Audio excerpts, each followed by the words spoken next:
খুলনা ও বরিশাল বিভাগ এবং টাঙ্গাইল, পাবনা, পঞ্চগড় সহ ১২ জেলার উপর দিয়ে মৃদু থেকে মাঝারি তাপপ্রবাহ বয়ে যাচ্ছে। আবহাওয়ার পূর্বাভাসে বলা হয়েছে, এই অবস্থা আরও কয়েকদিন অব্যাহত থাকতে পারে। আবহাওয়া অফিস জানিয়েছে, সারা দেশে শনিবার দিন ও রাতের তাপমাত্রা কিছুটা বাড়তে পারে।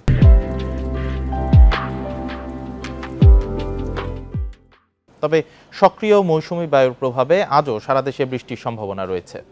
এর মধ্যে রংপুর, ময়মনসিংহ, চট্টগ্রাম ও সিলেটে হতে পারে ভারী বৃষ্টিপাত। বৃষ্টি হলেও বাতাসে জলীয় বাষ্পের পরিমাণ বেশি থাকায় বাড়বে অস্বস্তি। আবহাওয়াবিদরা বলছেন, ঢাকায় স্বাভাবিক তাপমাত্রার চেয়ে বর্তমানে ৩ ডিগ্রি সেলসিয়াস তাপমাত্রা বেশি রয়েছে, যা গত ৩৩ বছরের মধ্যে সর্বোচ্চ।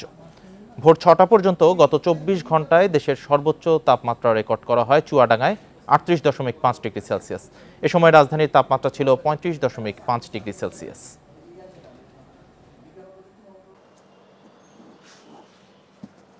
বিভিন্ন জেলায় মৃদু ধরনের তাপপ্রবাহ অব্যাহত রয়েছে, কারণ এই মৌসুমি বৃষ্টিপাতের ফলে ভূপৃষ্ঠের তাপমাত্রা তেমন একটা অবনমন হয় না।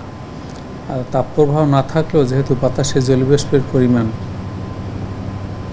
প্রায় ৭০ থেকে ১০০% মধ্যে ওঠানামা করছে, সেই কারণে গরমের অনুভূতির তীব্রতা থাকবে।